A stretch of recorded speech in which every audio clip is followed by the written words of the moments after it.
Right now, Baku and Yerevan have struck at the Kremlin. Putin is losing a strategic region. Russia has been expelled from the Caucasus. A deadly trap for the enemy. The skies over Ukraine are under control. A new air defense system is turning Russian drones to ashes. State-of-the-art interceptors are already on combat alert. The Russian army's negative achievements. Why are Russian conscripts dying in the supposedly safe Kursk region?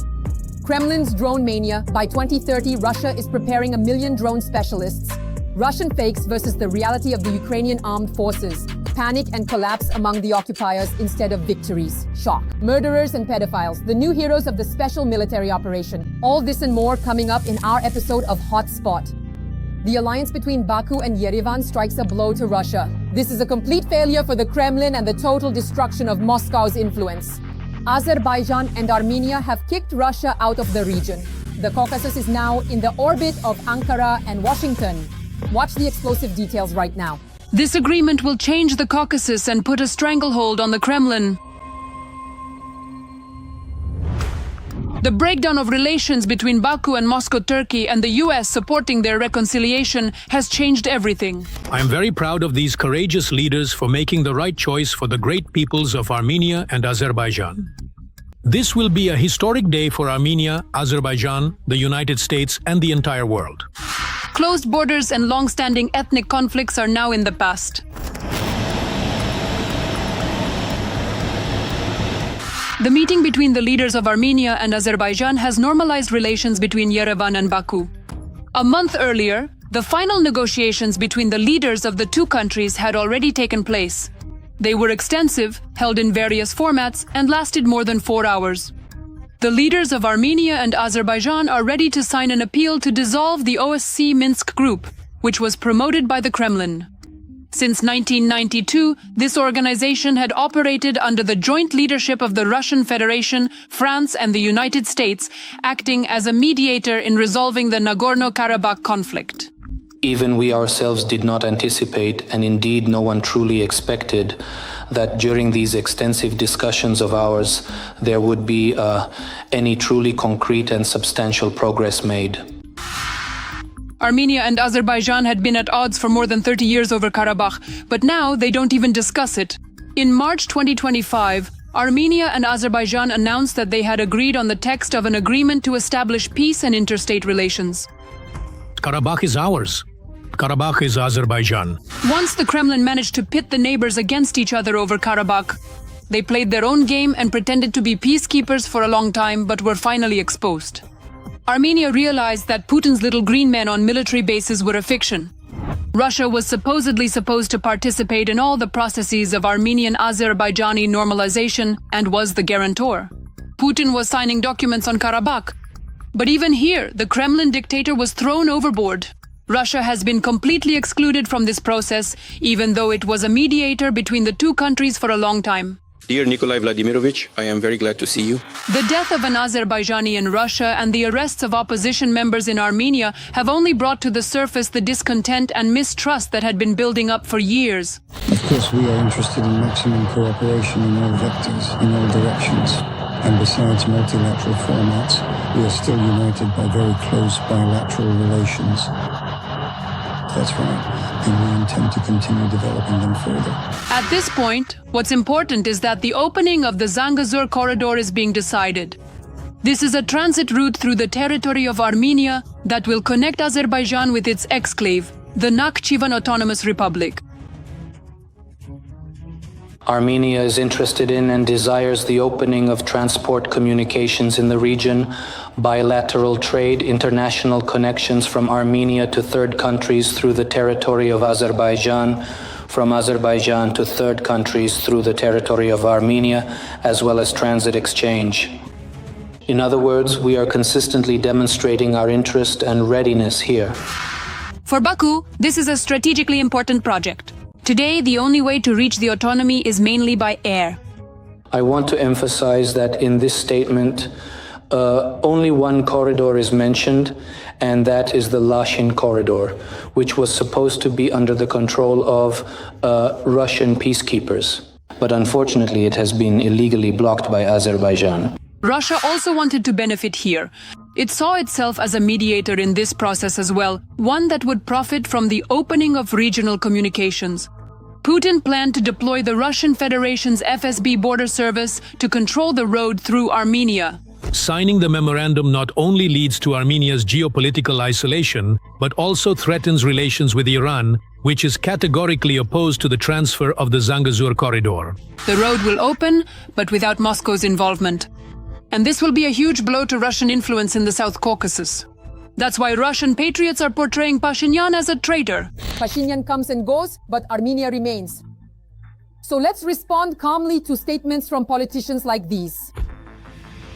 Baku, as the victor, is dictating terms to Yerevan. Apparently, the main focus of the memorandum will be on the transfer of the Zangezur corridor, which directly contradicts the interests of the Armenian people. However, for Nikol Pashinyan, these factors apparently are not a priority. Turkey is also interested in opening the borders between the two countries. And now, the friend of both countries has become President Recep Tayyip Erdogan. Armenia and Azerbaijan seem to have turned away from hostile Russia for good and are ready to cooperate with the United States. Ukraine's technological breakthrough, its own guidance system and high-speed interceptors. Ukraine has shocked everyone. The new air-to-air air defense system is already terrifying the occupiers. Ukraine has created an air defense system capable of covering entire regions. All the details are in the following report. Ukraine now has one more new solution for protecting its skies. A domestic company has presented its own model of air defense. The system is capable of shooting down at least enemy drones from the air while scanning vast areas. A participant in the Defense Innovation Cluster, Maxon, is developing an air-to-air air defense system with its own guidance system and high-speed interceptors to protect large perimeters. Its development is already undergoing combat testing in the Kyiv and Chernihiv regions. Naturally, there are few details about the new system. The development still remains classified. However, when talking about the air-to-air system class, it could refer to several engineering solutions at once. These include interceptor drones as well as UAVs equipped with strike capabilities. We're talking about having a platform that allows us to carry air-to-air missiles, and at the same time, we're not limited to just the M9. We can also talk about the RS-3, although for some reason everyone calls it a Soviet missile. But in reality, it was a Soviet development, but it has been significantly modernized. That's why we're saying that we've already found a comprehensive solution. We're also actively developing the production of UAVs for intercepting enemy drones. The development announced by Minister Fedorov has its own guidance system, which means it could very well be a modernized drone that scans the sky on its own and, upon detecting a target, can identify, pursue, and destroy it. And artificial intelligence plays a key role in all of this. Nowadays, you can't do without it. It handles both targeting and adaptation to different scenarios. There's a lot of fascinating stuff going on. So what lies ahead for us? First, we really need to train operators and scale up production. There's nothing new I can say here. There's no genius solution to invent. This will provide good protection. They work in coordination with the General Staff and the Air Defense Forces. Naturally, this should and will operate not only in Kyiv. Another crucial point in producing our own air defense systems is that Ukraine will not be dependent on the moods overseas or on the capabilities of our European partners.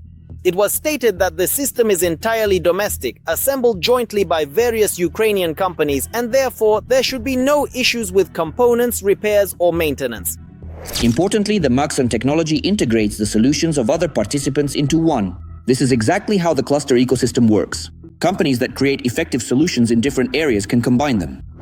Analysts assure that this will also help provide air defense forces with a sufficient number of new systems. Once the system is certified by the Ministry of Defense, it can easily be mass-produced through the government procurement system and manufactured in the quantities requested by the Army. If there is indeed a comprehensive grant system in place, if we can effectively provide significantly more substantial funding to our domestic drone manufacturers, in actual fact, there are approximately 800 distinct companies actively working within our extensive military-industrial complex, and the vast overwhelming majority of these are private companies. That's how it works in the entire civilized world. In America, in European NATO countries, weapons are produced by private manufacturers, and they are ready to produce even more. Ukraine's Ministry of Digital Transformation has already called the production of this system an event that could change the course of the war. Now all that's left is to wait for the results of the combat tests. Let me remind you, Ukrainian engineers have recently been developing new strike drones on a large scale which will hunt down Shaheds. These drones operate on the same principle as air defense missiles. They detonate near enemy targets and hit them with shrapnel. Moreover, Ukraine has taken drone production volumes to a whole new level. At the moment, our defense industry is capable of producing about 10 million drones annually, including those equipped with artificial intelligence. We cannot effectively counter the formidable enemy with precisely the same amount of military equipment, advanced weaponry, or available manpower as the powerful Russian Federation can. That's precisely why we have strategically chosen the crucial path of significant technological advancement. The military successes of the world's second-largest army. At least 5 conscripts have died in the liberated Kursk region. How could this have happened? The aggressor country's Ministry of Defense, foaming at the mouth, reported to the bunker dweller that the region had been cleared of the Ukrainian armed forces. How can someone die in a place where there is supposedly no war?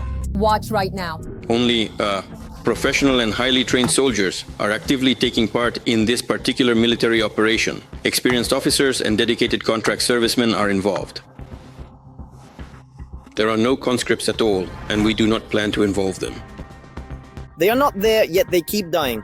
After the supposed complete liberation of the Kursk region, at least 5 Russian conscripts have died in the area. The publication Vestka reports that at least half a dozen young men died in the Kursk region after the command reported the region's liberation. Journalists gathered information from open sources, including relatives, friends, and former fellow servicemen. He left the military enlistment office in the city of Neftyugansk for Kursk as a conscript. He wasn't on a special military operation, it was just regular conscript service. This message on social media was written by the relatives of Artem Borodin, who died 2 months ago. The 20-year-old had served only 6 months. Like many others, he did not have sufficient training, yet he was near the combat zone, where, according to the Russian command, there had long been no enemy and the situation was calm. Many commanders make reckless statements just to get ahead. And it's the ordinary guys who have to pay for their words, often with their lives. Unfortunately, this practice is widespread. Analysts cite one of the main reasons for the deaths of conscripts in the Kursk region as sending them to patrol the border in an area where sabotage and reconnaissance groups from both sides are constantly active. The chances of survival for these recent school graduates are slim. For example, this is how the life of 22-year-old Mikhail Ulasenko from Noyabrsk was cut short. According to local television, he was drafted into service in November of last year. On May 31st, while carrying out an assignment, Ulasenko was killed by a landmine. As a conscripted serviceman, he has the same status as any other military personnel, whether a contract soldier or a mobilized one, in terms of rights and responsibilities. And he can very well, and as we see, they were indeed in the combat zone. The same fate befell 18-year-old Ivan Nizhegorodov from the settlement of Izvesnya Quarry in the Perm region. He was drafted into service in the fall of last year. Already this year, on June 6th, a post with his photograph appeared in local social media groups. He was carrying out tasks to guard and defend the state border and died while patrolling the border of the Kursk region. Since July 8th, 21-year-old Vladimir Zolotuev from the village of Kolbon in the Zabaikalsky region, who was drafted into the army in November of last year, has stopped making contact. On July 24th, the military commissar and the head of the Kolbon administration came to his mother and informed her that Vladimir had died defending the border of the Kursk region. He did not sign a contract according to a local public page. Dozens of mothers of Russian conscripts have already faced the same situation before. I couldn't even imagine that a conscript would be sent there to fight. He only held a rifle twice, didn't he? He just took pictures with it back then. What pain. On July 13th, a 20-year-old conscript, Vladislav Borodin from the village of Karakulino in Udmurtia, died in the Kursk region, his mother told journalists from Verska.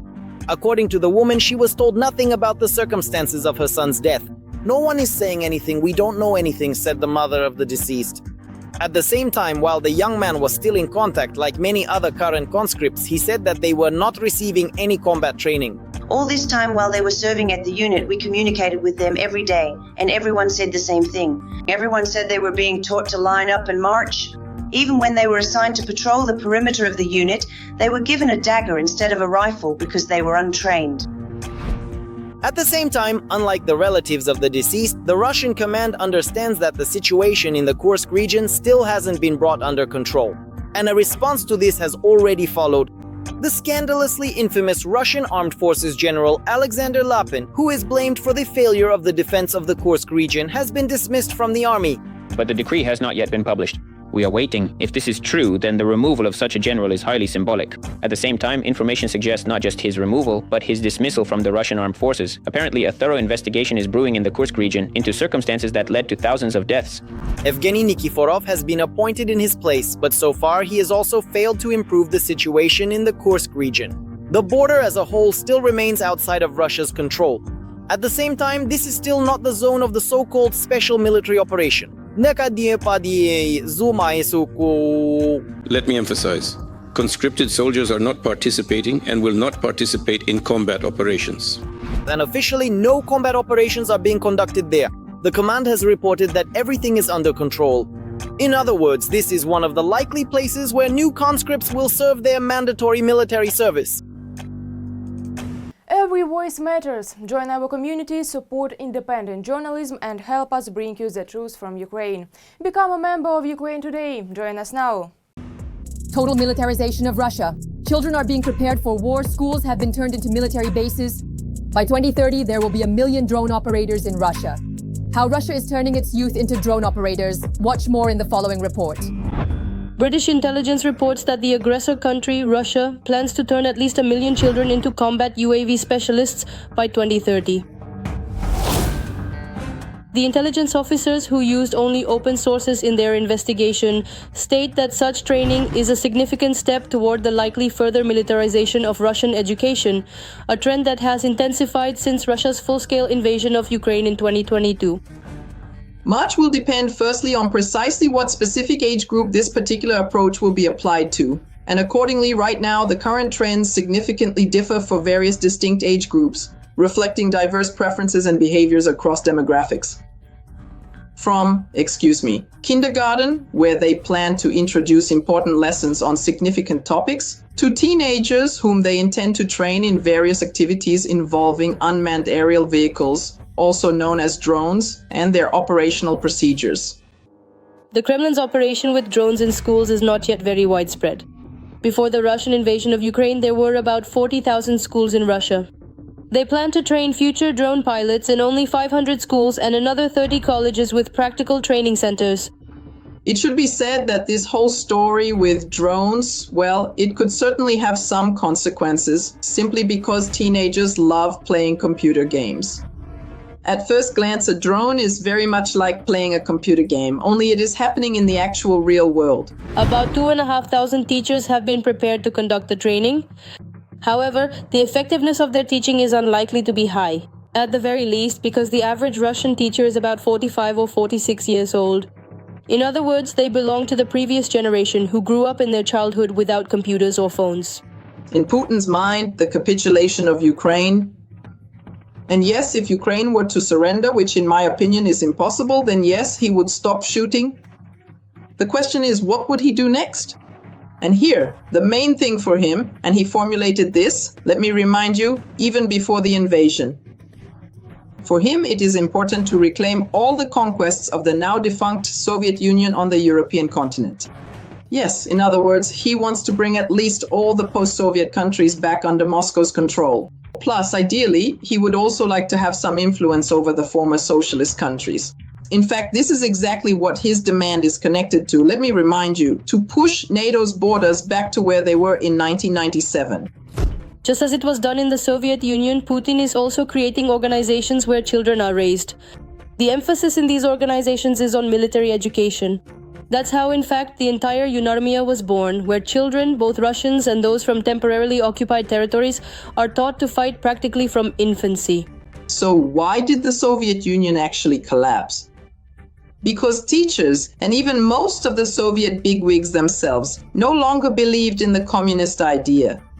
And in this particular sense, the very people who are deeply involved in this situation today also genuinely don't believe in the fundamental idea itself. And because of that significant factor, well, there's a rather small chance that Yunarmia still won't be able to fully and completely carry out all of Putin's extensive wishes. Nevertheless, both UNARMIA and additional training in UAVs and other types of, so to speak, military arts will cultivate a spirit of war among the youth, helping Putin to continue fighting not only against Ukraine, but against the whole world.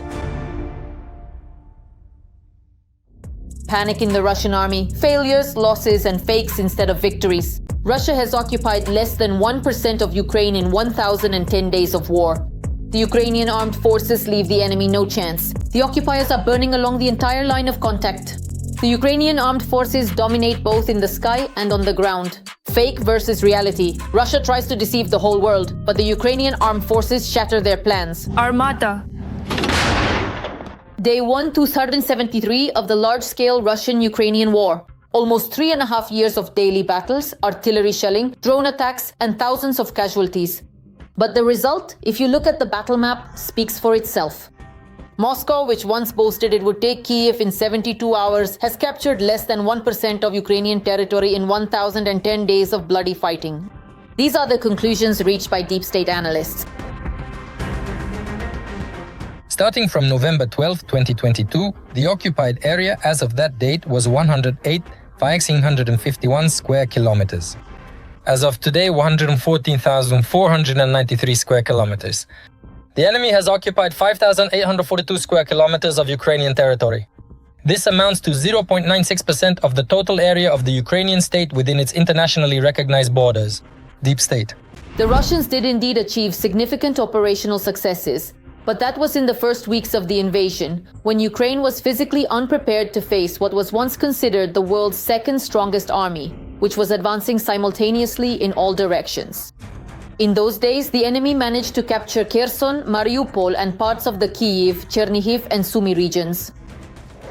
Everyone realized that they needed to start digging in immediately. At the very least, after losing the Kharkiv region, the Russian Federation clearly understood that you can't secure victory on the move. Well, from their side, if you want to hold your ground, you have to dig in.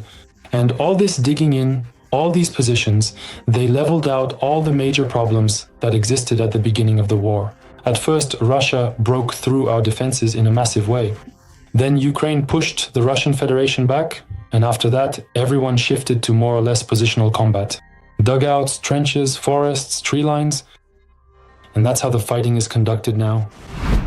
But subsequent counteroffensives by the Ukrainian armed forces pushed the occupiers back by dozens of kilometers, turning the tide of the war. Since November 12, 2022, the front has stabilized. Russia is still attempting to advance, but not on the same scale as before. The enemy is storming the positions of the Ukrainian armed forces, hoping to seize at least a bit of Ukrainian land. Bakhmut, Avdiivka, Kupiansk, Chasiv Yar, Robotin, thousands of attempts to storm the trenches, but the advances are minimal, sometimes 300, sometimes 500 meters. Hundreds of thousands of Russian soldiers have been lost, but the strategic picture has hardly changed. Now the enemy is conducting mainly local offensive actions: pressure, attrition, destruction of infantry and equipment. However, the Russian dictator is unable to seize significant territories. Despite those losses, and his losses are constantly growing, every kilometer and every position captured costs him more and more killed and wounded each time. The statistics bear this out.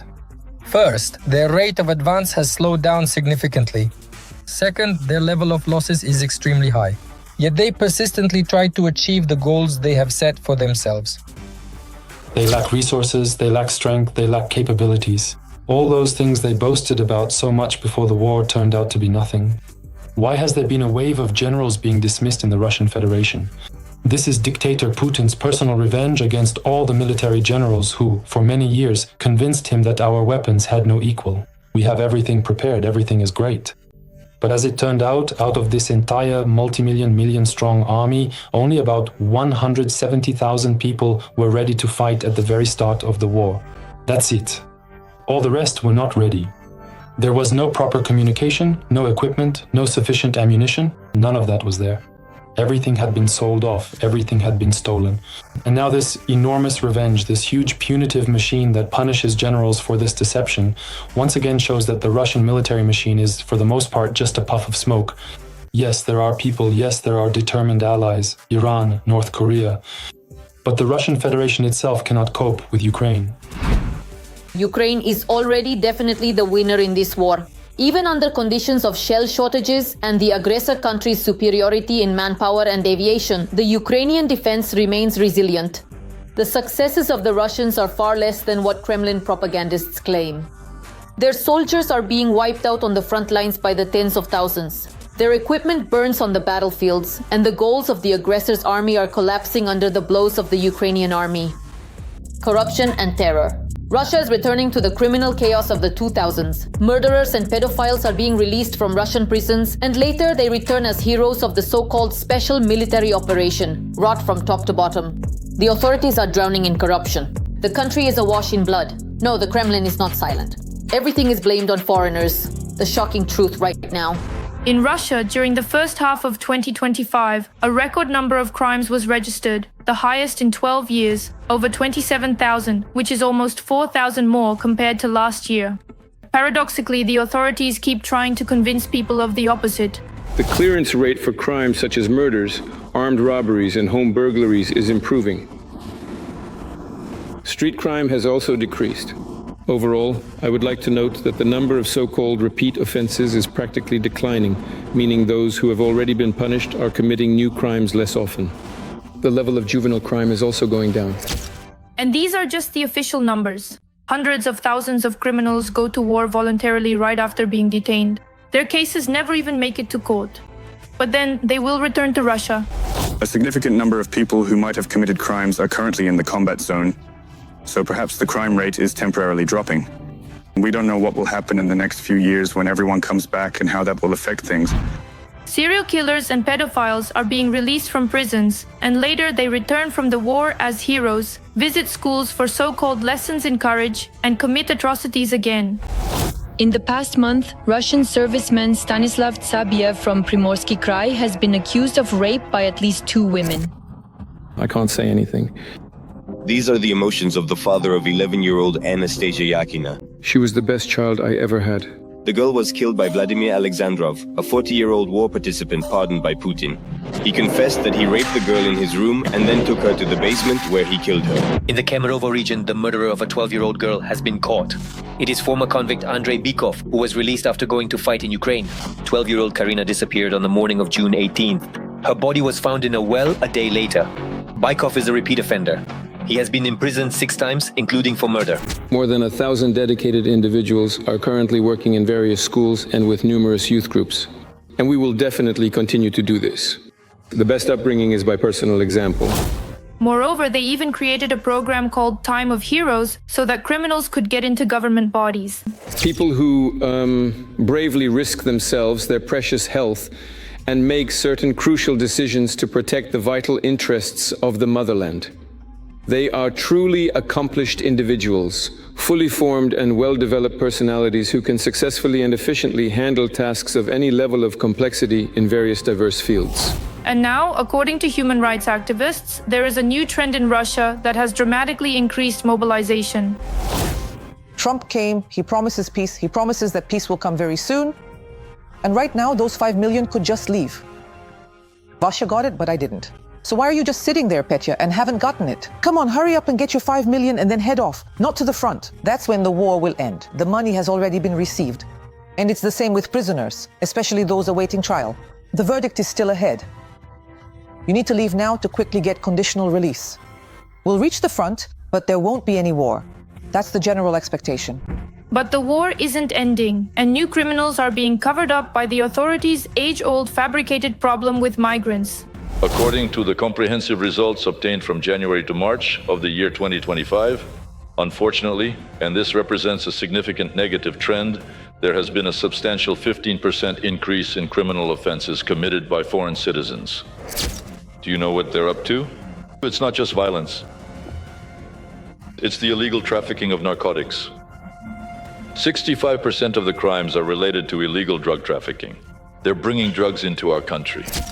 And the number of lewd acts against children has increased by almost 20%. Right now, out of every 100 rapes that occur, yes, a staggering 96 of them are indeed committed by Russian individuals. There you go. And 4 are committed by migrants. But, well, let the Russians do the raping, according to our narcissist, right? Apparently they think women prefer it when Russians are the ones raping them. There you go. Or killing, because these are serious crimes, right? So when a Russian kills, that's fine with him. I mean, maybe he even feels good about being killed there. When a Russian robs, when he's robbed, that's not so bad for him either. And the situation will only get worse, especially when the war ends and all these so-called heroes return to their hometowns. That is all for the present moment. For more breaking news from the front, tune into the next episode.